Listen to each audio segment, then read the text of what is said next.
Hello, good morning दोस्तों। कैसे हैं आप लोग? आशा करती हूँ ठीक होंगे, है ना। खुद पर विश्वास करना सबसे बड़ा साहस है। ये साहस करते रहे, सकारात्मक सोचे और सकारात्मक रहे, क्योंकि सकारात्मकता ही वो ऊर्जा है जो आपको हर बैड सिचुएशन में लड़ने में, उसे काबू पाने में वो ऊर्जा देती है। तो उस ऊर्जा को बनाए रखे, है ना। स्वागत है आप लोगों को, आप लोगों के ही चैनल AFT एडू बूस्ट में, है ना। इस चैप्टर से जितना भी नॉलेज है उसे और बूस्ट करें, ताकि अभी 14 फोकस तो 14 और 15 JPSC है। ताकि आप लोग को जो SPT एक्ट और SPT और CNT एक्ट से जो 12 और 15 क्वेश्चन आता है, कम से कम उसमें 10 क्वेश्चन तो आपसे कंप्लीट हो जाए, है ना। देखिए ये पढ़ने में इजी होता है, बट आदमी मेहनत नहीं करना चाहते कि हाँ इजी नहीं है, इजी नहीं है, क्योंकि ये जल्दी याद होने वाला तो चीज़ है नहीं। मैं देखिए आज से 8 क्लास में पहले करवा चुकी हूँ। आप जाके देखेंगे, जो नए व्यूअर होंगे हमारे फेसबुक और इंस्टाग्राम पे, वो यहाँ आके सब्सक्राइब बेल आइकन दबा दे, ताकि नेक्स्ट क्लास उनको टाइम पे मिल सके, है ना। देखिए मैं इससे पहले 160 क्वेश्चन करवा चुकी हूँ। आज तक जितना भी SPT एक्ट से आ रखा है क्वेश्चन, उसको मैं पूरा करवा दी हूँ। इसके सिर्फ मैं क्वेश्चन नहीं करवाती, इससे जितने भी बेसिक टर्मोलॉजी है मैं उसको बताते जाती हूँ, है ना। तो आज 161वां क्वेश्चन देखेंगे कि क्या बोल रहा है ना। तो ये क्वेश्चन बड़े बड़े हैं, उसका डरना नहीं है, क्योंकि हमें झारखंड स्पेशल एटलीस्ट देखिए GS से 90 क्वेश्चन ही टोटल झारखंड JPSC प्री में होता है ना। बाकी जो 110 क्वेश्चन होता है वो झारखंड स्पेशल से होता है, और ये सिलेक्शन का बहुत अहम रोल निभाता है आप लोगों के लिए। तो कोई भी पोर्शन को वीक नहीं रखना, ठीक है। तो चलिए आज 161वां क्वेश्चन पढ़ेंगे। सिर्फ क्वेश्चन बड़ा होता है, पर क्वेश्चन बस एक स्टेटमेंट उठा के दे दिया जाता है और उसके बारे में आर्टिकल्स धाराएं पूछे जाते हैं, या फिर इसमें क्या कहा गया है, कितने वर्ष का है। जब मैं बेसिक पढ़ाऊंगी तो वहाँ सब कुछ क्लियर करूंगी, है ना। बाकी अभी जो भी इसमें टर्मोलॉजी है मैं बताते जाती हूँ, ठीक है। तो चलिए क्वेश्चन नंबर 161 क्या बोल रहा है कि SPT एक्ट, है ना, जो संथाल परगना काश्तकारी अधिनियम 1949 है, की धारा के अनुसार, किस धारा के अनुसार 1949 के की किस धारा के अनुसार ना, किस धारा के अनुसार कोई भी भूमि जो ग्राम, चारागाह या गोचर के रूप में अभिलेखित है, किसी भी व्यक्ति द्वारा चराई चराई से भिन्न किसी प्रयोजन के लिए प्रयुक्त नहीं की जा सकती, है ना। किसमें ये अभी मैं पूरा समझाऊंगी। साथ ही यदि ये क्षेत्र गांव के कुल रकबे के 5% से कम हो, तो जितना उसके पास है, तो उसका टोटल का 5% से कम हो, तो उपायुक्त भूस्वामी, ग्राम प्रधान या रैयतों की राय से गांव के बंजर भूमि का समुचित क्षेत्र चराई के लिए पृथक किया जा सकता है ना। जैसे कि चराई के लिए प्रयुक्त वो भूमि नहीं की जा सकती किसी चराई से भिन्न किसी प्रयोजन के लिए, जैसे कि चराई के लिए निकाला गया, तो चराई से सिर्फ चराई के लिए काम किया जाएगा। उसके अलावा उस भूमि का प्रयोग किसी कार्य में नहीं लगाया जाएगा ना। कि कुल उसके रकबे जितने हैं और उसके 5% से ज़्यादा नहीं होना चाहिए। अगर 5% से, जैसे क्या बोल रहा है कि उपायुक्त वो क्या करेगा कि 5% से कम हो, है ना। मान लीजिए 5% चराई के लिए छोड़ रखा है, अगर 5% से कम हो तो उपायुक्त भूस्वामी या ग्राम प्रधान है रैयतों की गांव से बंजर भूमि का समुचित क्षेत्र चराई के लिए पृथक किया जा सकता है ना। तो ये किस आर्टिकल्स में मेंशन है, तो आप देखेंगे ये आर्टिकल्स 38 में। ठीक, तो इसका आंसर क्या हो जाएगा 38 ठीक है, ध्यान रखेंगे। चलिए क्वेश्चन नंबर 162 बोल रहा है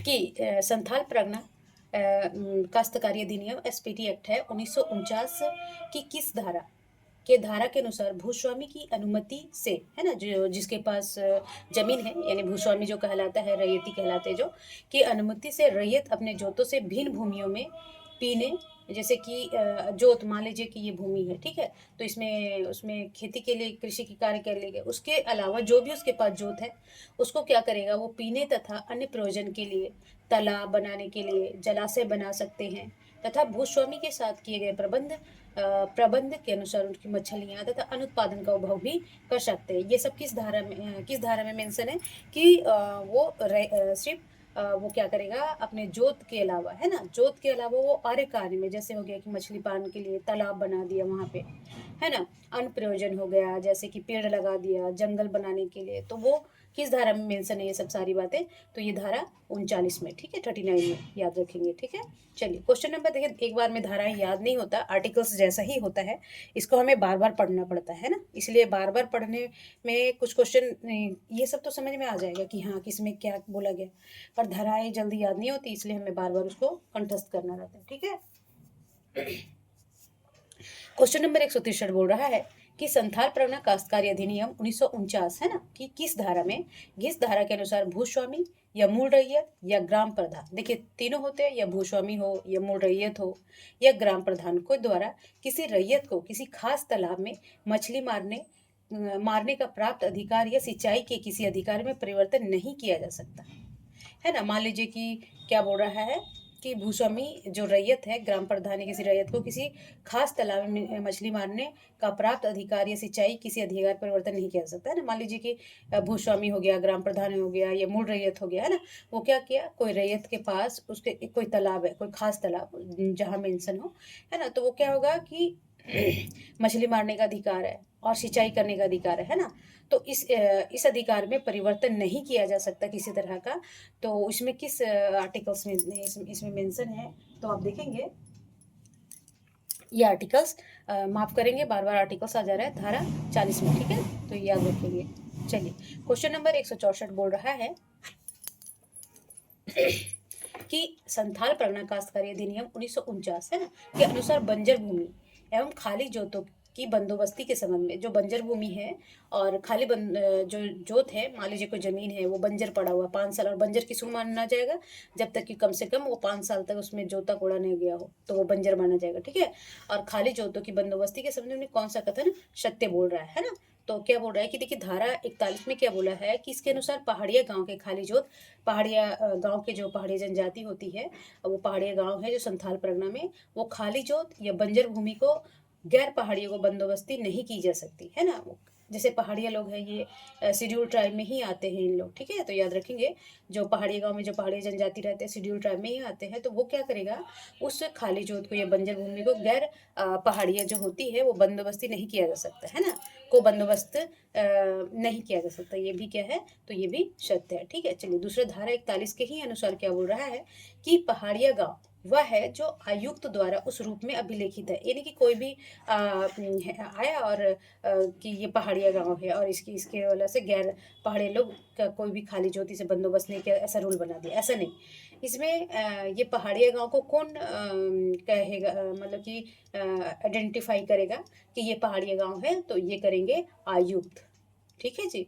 तो ये किसके पास अधिकार है, आयुक्त के पास है कि वो पहाड़िया गांव को डिक्लेयर करे कि कौन पहाड़िया गांव है, तो वही बोल रहा है कि धारा 41 के अनुसार पहाड़िया गांव वह है जो आयुक्त द्वारा उस रूप में अभिलेखित हो, तो ये भी क्या है जी, ये भी सही है, ठीक है। चलिए आगे देखते हैं कि धारा 42 में क्या बोल रहा है कि धारा 42 के अनुसार उपायुक्त किसी व्यक्ति को कृषि भूमि पर अतिक्रमण करने पर इनके अधिनियम के प्रावधानों को बेदखल कर सकता है ना। मान लीजिए कि यहाँ पे संथाल परगना में जमीन है, ठीक है, तो अभी क्या बोल रहा है, कोई ना मनमानी से, गुंडागर्दी से या किसी भी रीजन से यहाँ पे क्या किया, वो घर बना लिया या फिर जोत के रूप में यूज कर रहा है, तालाब बना दिया, मछली पालन कर रहा है, तो ये क्या करेगा, इस अतिक्रमण को कौन हटाएगा, तो इस किसके पास है, तो ये है उपायुक्त के पास, है ना, तो ये भी क्या है, राइट है, ये भी सत्य है, तो इसमें देखेंगे ऑप्शन आ जाएगा उपयुक्त में सभी सत्य है, ठीक है जी। चलिए क्वेश्चन नंबर 165 बोल रहा है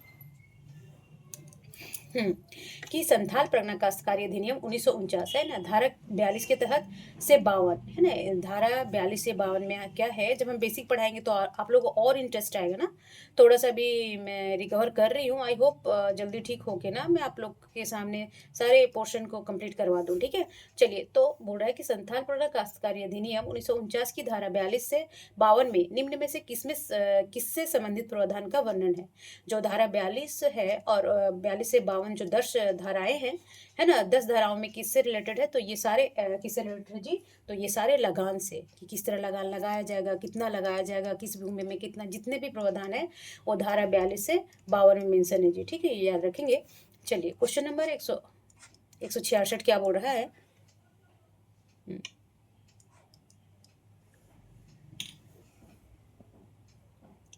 कि संथाल परगना काश्तकारी अधिनियम 1949 के अनुसार लगान के संबंध में कौन का कथन असत्य है ना, यहाँ असत्य है। देखिए हम सत्य और असत्य में कंफ्यूज हो जाते हैं, तो जहाँ भी क्वेश्चन हो उसे मार्क करते जाएंगे, जहाँ कंफ्यूजन हो उसे मार्क करेंगे, है ना। तो ये नहीं कि सत्य बोल दिया जल्दी जल्दी में, अरे ठीक है बहुत ईजी है ऐसा करके, तो अरे कंफ्यूज हो गए भाई, ये तीनों चारों सत्य है कैसे लगाते हैं ना। तो बोलता है कि जो जो एसपीटी एक्ट है 1949 के अनुसार लगान के संबंध में जो भी प्रावधान यहाँ पे स्टेटमेंट दिया गया है उसमें क्या सत्य है ना। तो देखेंगे धारा 43 हम ऊपर देखे हैं कि लगान से संबंधित 42 से 52 10 धाराएं हैं, उसमें 43 क्या बोल रहा है कि अनुसार क्या हो रहा है, धारा 43 के अनुसार वस्तु रूप में लगान वसूल नहीं किया जा सकता, है ना। कि ऐसा नहीं कि वो रैयत कोई कर रहा है तो वो क्या करेगा, प्रधान को, ग्राम प्रधान को या फिर मूल रैयत को क्या करेगा कि भाई पैसा नहीं हुआ ना तो तुम इसमें क्या करो, धान ही ले लो, चलो सब्जी ही दे देते, तो ऐसा प्रावधान नहीं कर सकता। तो ये भी क्या है, वसूल करने के लिए उसे रुपये में ही देना पड़ेगा। तो ये भी क्या है जी, सही है, क्योंकि यहाँ नहीं बोल रहा है ना वसूल नहीं किया जा सकता, लगान के रूप में, वस्तु के रूप में लगान वसूल नहीं किया जा सकता, है ना। तो ये भी सही है। अच्छा, दूसरा क्या बोल रहा है कि धारा 43 के का, है ना, जैसे क्लोज सब क्लॉज होता है ना, तो क्लॉज का है कि धारा 43 के का के अनुसार संथाल प्रगना बंदोबस्त विनियमन 1872 के तहत भूधारक के द्वारा मुद्रा लगान 4 बराबर किस्तों में कृषि वर्ष के अंतिम दिन प्रत्येक तिमाही को दे होगा। हम मैं इसको बताई हूँ प्रीवियस ईयर क्लास में कि 4 किस्त में कैसे कैसे दिया जाएगा, है ना। तो आप देख लेंगे वहां पे जाके, सारे क्लासेस आप करेंगे, ठीक है। तो बोलता है कि धारा 43 का के अनुसार संथाल प्रगना बंदोबस्त विनिमय 1872 के तहत भूधारक के द्वारा मुद्रा लगान 4 बराबर किस्तों में कृषि वर्ष के अंतिम दिन प्रत्येक तिमाही को दे होगा। तो ये भी क्या है जी, ये भी सत्य है। तो यहाँ असत्य पूछ रहा है तो ये भी आंसर नहीं होगा, ठीक है। चलिए हम सी देखते हैं कि धारा 43 का क्लॉज 5 है ना, के अनुसार भुगतान समय पर नहीं होने पर उसे बकाया समझा जाएगा। मान लीजिए कि भुगतान इस कृषि वर्ष या फिर इसका प्रत्येक तिमाही है तो ये लगान नहीं दे पाया, तो ऐसा नहीं कि चलो ठीक है वसूला जाएगा, नहीं, ये क्या उधार माना जाएगा, है ना, इसको बकाया माना जाएगा। इस लगान को क्या कहा जाएगा, इसे बकाया माना जाएगा। तो ये भी क्या है जी, सत्य, यहाँ सत्य पूछ रहा है। अच्छा चलिए, ऑप्शन नंबर डी बोल रहा है कि 43 खा के अनुसार, धारा के अनुसार लगान कौन रैयत को दे होगा। तो ये भी क्या क्या है, ये गलत है, रैयत को तो नहीं होगा ना जी, जिस जो रैयत मुख्य रैयत है ये सबको दिया जाएगा। तो ये आंसर हो जाएगा सत्य, ये बोल रहा है, ठीक है। चलिए क्वेश्चन नंबर 167 बोल रहा है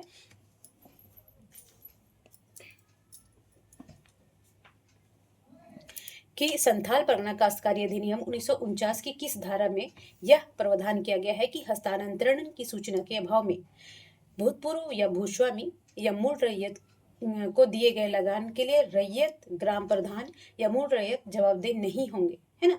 मान लीजिए कि हस्तांतरण हो रहा है, रैयती जमीन का हस्तांतरण हो रहा है, ठीक है। तो अब इसके हस्तांतरण का सूचना दिया जाएगा तभी तो वो होंगे ना, क्या बोल रहा है कि किस धारा में ये मेंशन किया गया है कि मान लीजिए रैयत का जमीन है, उसका हस्तांतरण कैसे हो रहा है, किस शर्त पे हो रहा है, उसके सूचना का कोई भी भूस्वामी को भी नहीं सूचित किया जा रहा है, मूल रैयत को भी सूचित नहीं किया जा रहा है ना। और लगान के लिए रैयत, ग्राम प्रधान या मूल रैयत जवाबदेह नहीं होंगे, क्योंकि उनके पास क्या है, सूचना का अभाव है। और ये सारा मेंशन किस में है, तो ये धारा 44 में मेंशन है जी, ठीक है। तो ये इसका ऑप्शन हो जाएगा धारा 44, ठीक है। चलिए आगे पढ़ते हैं। एक 168 क्वेश्चन बोल रहा है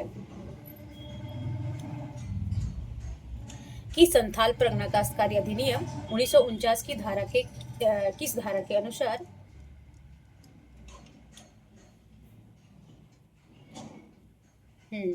बोला किस धारा के अनुसार रैयत अपनी जोत के लिए लगान की रकम को विनिहित पत्र, डाक, मनी ऑर्डर द्वारा भेजकर भुगतान कर सकता है। ऐसा नहीं ना, मान लीजिए कि एज एग्जांपल लीजिए कोई रांची में रह रहा है, हाँ, मूल रैयत यहाँ पे रह रहा है, या फिर ग्राम प्रधान या भी कोई भी मूल रैयत मान लीजिए एज एग्जाम्पल, और ये हजारीबाग में है रैयत, ठीक है। अब देखिए यहाँ पे ये भूमि करेगा और ये लगान वसूलने के लिए जरूरी नहीं ना कि इसको एक दिन खराब करके और यहाँ रांची जाए, तो ये क्या करेगा, ये मनी ऑर्डर से ना, मनी ऑर्डर से भेज देगा लगान को, है ना।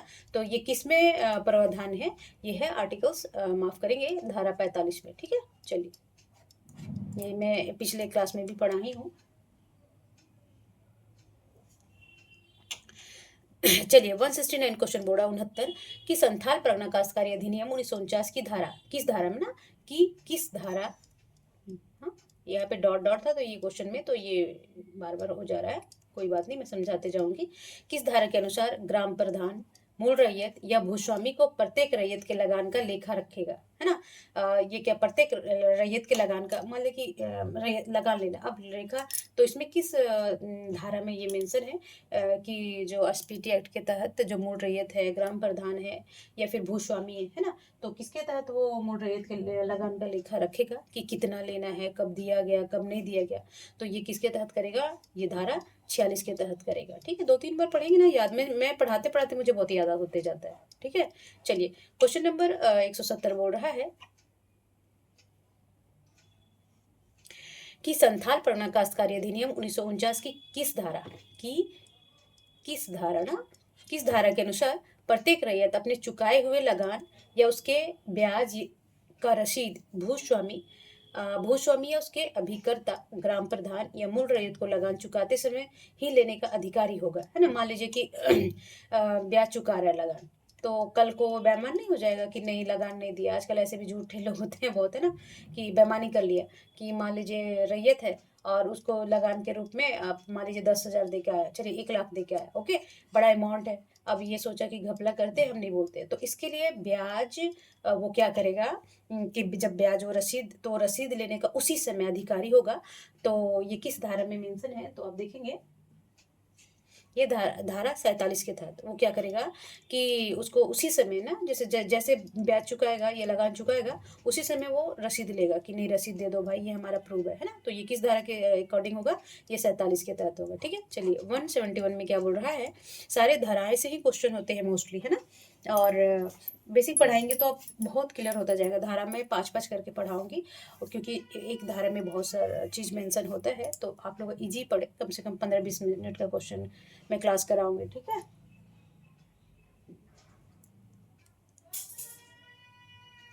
हाँ बोला एसपीटी एक्ट है ना 1949 के की किस धारा के अनुसार रसीदों और लेखों के विवरण के पापत्र राज्य सरकार द्वारा तैयार करेगी और ग्राम प्रधान लेखों के विवरण के पापत्र राज्य सरकार तैयार करेगी और ग्राम प्रधान मूल रैयत या भूस्वामी के हाथ के विक्रय के लिए सभी अनुमंडल कार्यालयों में रखेगी, है ना।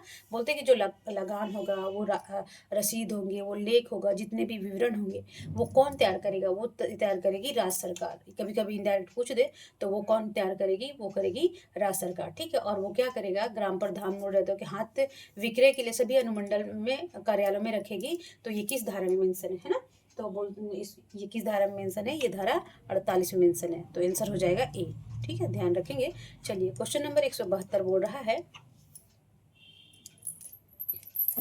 कि जो एसपीटी एक्ट है संथाल परगना काश्तकारी अधिनियम 1949 के निम्न में से किस धारा में यह प्रावधान किया गया है कि लगान जोतों पर प्रथम प्रभार होगा, है ना। जोतों पर प्रथम प्रभार कौन सा होगा, लगान, है ना। जो जोत का प्रथम प्रभार जो भार के रूप में होगा वो लगान होगा। और ये किस धारा में मेंशन है, तो ये धारा 49 में। तो देखेंगे ये डी ऑप्शन हो जाएगा 49। ठीक है, चलिए क्वेश्चन नंबर 173 बोल रहा है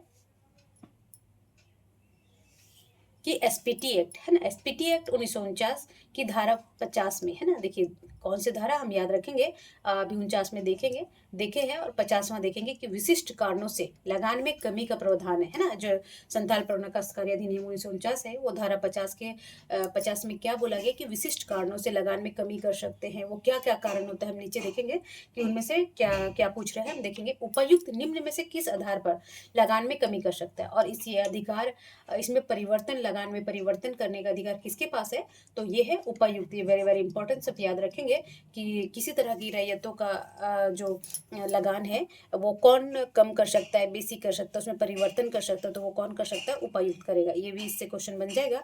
तो ये है लगान में कमी कर सकता है, तो क्या बोल रहा है, तो इसमें बता रहा है कि इसमें किन किन कारणों से ना। तो आगे हम देखेंगे पहला ऑप्शन क्या है, कि पहला ऑप्शन है कि भूस्वामी किसी अंश या संपूर्ण जोत छेद जिसके बिना रैयत की रैयत की क्या होता है, त्रुटि होगा जी, मैं भी सोची त्रुटि क्या होता है। हाँ, त्रुटि के अस्थायी रूप से बालू मन पड़ जाने, पानी भर जाने या अन्य कारणों से अस्थायी रूप में गुण में क्षय हो जाने पर, तो क्या जैसे लगान में परिवर्तन कमी कर सकता है ना। देखिए मान लीजिए कि बाढ़ आ गया, अब बेचारा किसान क्या करेगा, रैयत क्या करेगा, वो तो देने के खुद ही उसका वो क्या है, कैपिटल पूंजी नहीं निकलेगा ना, कि भाई वो जितना लगाया उसका भी नहीं निकल रहा, तो कहाँ से लगान देगा। तो उपायुक्त क्या करेंगे, इसमें क्या करेंगे, वो कमी कर सकते हैं, है ना, कि इस सिचुएशन है तो वो जो रैयत है लगान नहीं दे सकता, तो पर अधिकार उपायुक्त के पास है, तो ये भी क्या है, सत्य है। ठीक है जी। दूसरा देखेंगे, वैसे जोत या क्षेत्र, भूस्वामी जिसके जोत के लिए विधिवत नोटिस देने पर भी 6 महीने के अंदर सिंचाई संबंधी व्यवस्था नहीं कर पाता है ना। तो मान लीजिए कि रैयत नोटिस दिया कि आप ना उसमें क्या करें, 6 महीने के अंदर वो सिंचाई का व्यवस्था ना किया जाएगा, तो वहाँ पे कैसे होगा भाई, कैसे वो जोत कामयाब होगा, सिंचाई नहीं होगा तो 6 महीने के अंदर ऐसा करेगा, तो इसमें भी वो उपायुक्त क्या करेगा, लगान में कमी कर सकता है। तो ये भी क्या है जी, सत्य है। ठीक है। चलिए तीसरा देखेंगे, उत्पादित खदानों के औसत स्थानीय मूल्य में अचानक कमी होने पर यह कमी 7 वर्ष या इससे अधिक अवधि के लिए कम हो जाने से, मान लीजिए कि मार्केट में ले गया है लगान, मान लीजिए 1 kg का आया है उसका, मान लीजिए 10 रुपये, एज एग्जाम्पल 10 रुपये तो होता नहीं, बट कोई कोई 10 रुपये उसका लागत आया 1 kg टमाटर का, टमाटर ले लेते हैं। ठीक है। अब मान लीजिए मार्केट ले गया, ठीक है, अब उसको 10 रुपया लागत आया और अचानक क्या हुआ कि स्थानीय मूल्य वहाँ कम हो गया, मार्केट में प्राइस क्या हो गया, अब टमाटर बेच रहे हैं, बहुत सारा उत्पादन हो गया और 5 रुपये kg। अब देखिए यहाँ ऑलरेडी वो 5 रुपया का लॉस सह रहा है ना, जो पूंजी में कैपिटल में क्या हो रहा है, 5 रुपये का लॉस सह रहा है। तो अब क्या करेगा, ये उपायुक्त को आवेदन देगा कि सर ऐसे ऐसे बात है, आप लगान में कम करें, क्योंकि ये भुगतान हम नहीं कर सकते। तो ये करेगा उपायुक्त करेगा, है ना, ये क्या कौन करेगा, उपायुक्त करेगा। तो ये, और अब ये भी एक अचानक गिर गया और ये 7 वर्षों तक ना लगातार कम होता जा रहा है, वो खेती कर रहा है और उसमें कमी होते जा रही है। तो उपायुक्त को लगेगा कि हाँ ये सही सिचुएशन है, सही रीज़न है, तो वो लगान में कमी कर सकता है या हो सके माफ भी कर सकता है। तो ये सारा अधिकार किसके पास है, उपायुक्त के सर में। तो ये भी क्या है जी, सत्य है। तो देखेंगे इनमें से सभी सत्य है ना, ये सब रीजनों से वो लगान में कमी कर सकता है। ठीक है। चलिए क्वेश्चन नंबर 174 बोल रहा है कि एसपीटी एक्ट 1949 की धारा के अनुसार, किस धारा ना, बार बार यहाँ पे वो हो जा रहा है, किस धारा के अनुसार लगान कम किए जाने पर धारा 50 के अधीन, अभी देखे ना 50 के अधीन क्या करेगा कि उपायुक्त लगान में किस किस रीजन से, ये धारा याद याद हो जाना चाहिए, आई होप, है ना, कि धारा 50 में क्या बोला गया कि लगान की और भी कमी उन्हीं कारणों से तब तक नहीं की जाएगी जब तक संथाल परगना बंदोबस्त विनिमय के अधीन नया अधिकार अभिलेख नहीं तैयार हो जाता। मान लीजिए कि जो धारा 50 में मेंशन है उसी के अकॉर्डिंग ही वो लगान कर सकता है। अब ऐसे नहीं कि नया तरह से कोई और रीजन से लगान कम किया गया, नहीं, वो जब तक नहीं किया जा सकता कि जब तक संथाल परगना बंदोबस्त विधिनियम नया अभिलेख न लागू करे कि हाँ इस रीजन से नया नया, मान लीजिए कि कोविड आ गया तो ये नया सिचुएशन हो गया, अब वो संथाल परगना का पहले से रूल बना हुआ है ना। अब मान लीजिए कोविड तो नया चीज है ना जी, तो कोविड में क्या, अब नया संथाल परगना क्या करेगा कि एक सिचुएशन, एक आपदा, कोविड भी आ सकता है ना, दुनिया में कोविड भी आ सकता है और कोविड से बहुत लॉस हो सकते हैं, लोग घर से निकलेंगे नहीं तो रैयत काम करेगा करेगा कहाँ से। तो अब ये नया संथाल परगना जब तक नया कानून में यह अभिलेखित नहीं करेगा कि इस रीजन से भी लगान कमी किया जाएगा तब तक वो लगान नहीं कर सकता। पहले से जो है धारा 50 में जो मेंशन है उसी के अकॉर्डिंग कम कर सकता है। तो ये बोल रहा था नहीं तैयार कर, यह Santhal Pargana rent regulation act जो है 1886 के अधीन लगान की नई तालिका और लगान नियमावली नहीं प्रकाशित की जाती है ना। तो इस किस धारा में ये मेंशन है, 50 में तो है कि कम कर देगा, 51 धारा 51 में क्या है कि नया तरीके से और लगान कम किया सकता है, तो उसके लिए धारा 51 में ये सब मेंशन है कि किसी किसी रीजन से और वो कर सकता है। ठीक है जी। चलिए क्वेश्चन नंबर 175 बोल रहा है हाँ कि एसपीटी एक्ट 1949 के की निम्न में से किस धारा के अनुसार यदि कोई भूस्वामी है ना, क्या कौन है, कोई भूस्वामी है या उसका अभिकर्ता अपने रैयत या ग्राम प्रधान या मूल रैयत से दे लगान के अतिरिक्त कुछ और वसूल कर सकता है तो वह दंड का भागी होगा, है ना। अब देखिए मान लीजिए क्या होता है, कभी कभी क्या करता है मनमानी करने लग जाते हैं कि भाई कोई रैयत है, तो ये धारा किसके तहत ये सब है, मान लीजिए वो रैयत है इसमें भूमि कर रहा है, तो बोल रहा है कि वो लगान क्या बोल रहा है, मूल रैयत दे लगान के अतिरिक्त, है ना, कुछ और वसूल कर ले कि लगान तो लगेगा और तुम्हें ना कुछ और देना पड़ेगा, तो ये दंड का भागी होगा, है ना। तो ये किस धारा में मेंशन है, ये धारा 52 में। ठीक है, ये इसका आंसर हो जाएगा ए, धारा 52। ठीक है, चलिए आगे देखते हैं 176 क्या बोल रहा है। देखिए क्वेश्चन सिर्फ लंबा है ना, पढ़ने में बहुत ईजी है, अब पढ़ते डरिएगा नहीं कि अरे 10 लाइन का क्वेश्चन है ना, वो सारे स्टेटमेंट ही उठा उठा के रख देता है यहाँ पे। बोर्ड है एसपीटी एक्ट 1949 की धारा, किस धारा के अनुसार यदि किसी गांव का भूस्वामी युक्त और पर्याप्त प्रयोजन से जिसका संबंध जोत ग्राम अथवा भूस्वामी के हित से हो अथवा भवन निर्माण के लिए अथवा किसी धार्मिक शैक्षणिक अथवा दातत्व प्रयोजन से, दातत्व प्रयोजन क्या होता है थोड़ा देखना पड़ेगा,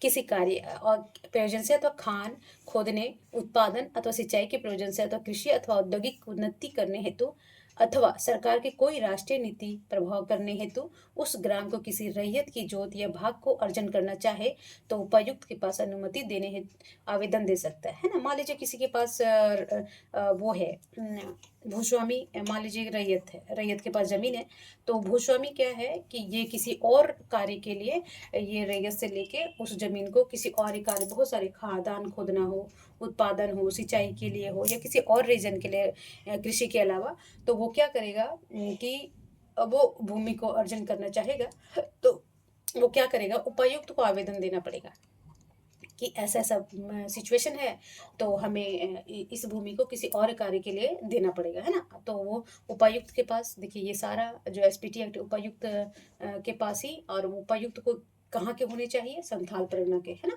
और संथाल परगना में 6 डिस्ट्रिक्ट आते हैं, याद रखेंगे आप, पहले मैं प्रमंडल पढ़ा चुकी हूँ, है ना।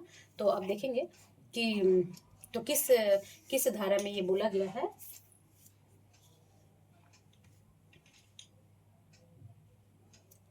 तो ये धारा 53 में बोला गया है, ठीक है। चलिए क्वेश्चन नंबर 177 बोल रहा है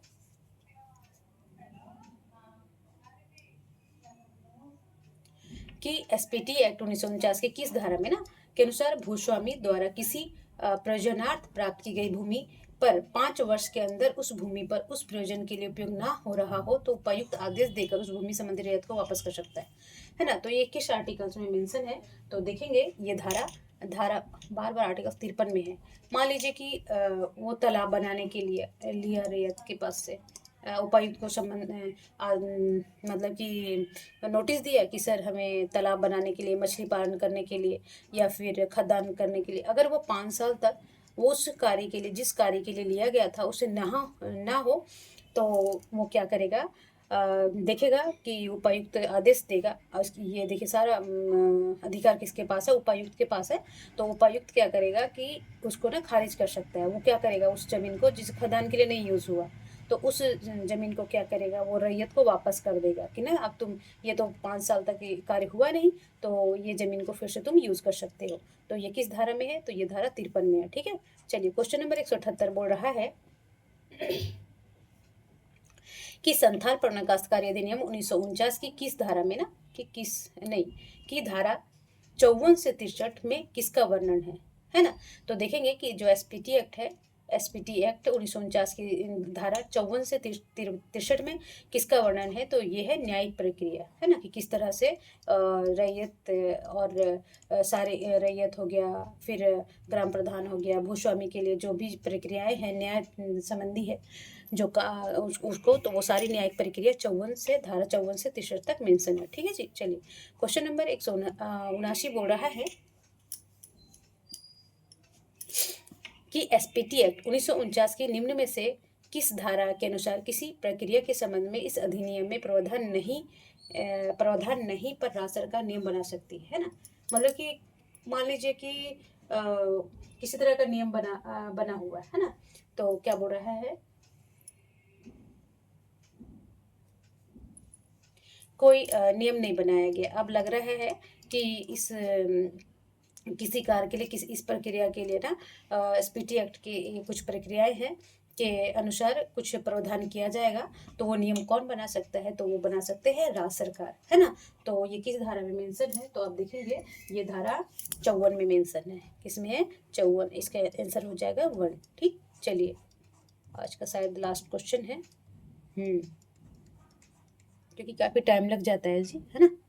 क्वेश्चन ही इतना बड़ा बड़ा, पढ़ने में ही टाइम लग जाता है। तो चलिए, क्वेश्चन नंबर 180 बोल रहा है कि एसपीटी एक्ट 1949 के अंतर्गत न्यायिक प्रक्रिया, अभी हम पढ़े हैं ना, देखेंगे यहाँ आर्टिकल्स किस में था, न्यायिक प्रक्रिया की प्रक्रिया, ये 54 से 63 है ना। न्यायिक प्रक्रिया, अगर न्यायिक प्रक्रिया से है तो अगर धारा में गड़बड़ हो तो 54 से 63 जो धाराएं दी गई हो तो आप उसमें आप गेस कर सकते हैं ना। तो बोल रहा है कि एसपीटी एक्ट 1949 के अंतर्गत न्यायिक प्रक्रिया के संबंध में कौन सा कथन सत्य है। सत्य और असत्य वो पूछता है, तो यहाँ हम सत्य में मार्क करेंगे, है ना, जहाँ कन्फ्यूजन ना हो, है ना। तो देखिएगा धारा 55 में क्या बोल रहा है, 54 से स्टार्ट है जी। धारा 55 के अनुसार जहाँ भूस्वामी ने अपने जोत के लगान की वसूली के लिए रैयत के विरुद्ध वाद दायर किया हो, वहाँ वह वाद दायर करने के 6 माह के भीतर दूसरा वाद लगान वसूली हेतु दायर नहीं कर सकता। ऐसा नहीं कि अभी वो कंप्लेन किया और दूसरा फिर 2 महीना में गया, फिर 3 महीना में गया, नहीं, वो 6 साल तक दूसरा नहीं कर सकता ना। 6 साल तक उसको न्यायिक प्रक्रिया मिल जाएगी। अगर नहीं मिला, 6 महीने तक उसको नहीं मिला, तो वो क्या करेगा, देखिए ये क्वेश्चन यहाँ से बन जाएगा कि कितने महीने के बाद दूसरा वाद दायर कर सकता है। वो एक तरह का शिकायत पत्र होता है ना। तो बोलता है कि वो 6 महीना के अंदर, है ना। तो ये क्या कर सकता है कि 6 महीना के अंदर वो नहीं कर सकता। 6 महीना अगर गुजर गया तो भले 6 महीना एक दिन हो तो उसमें वो क्या करता है, दूसरा वाद दायर कर सकता है। तो ये भी क्या है जी, ये सत्य है, ठीक है।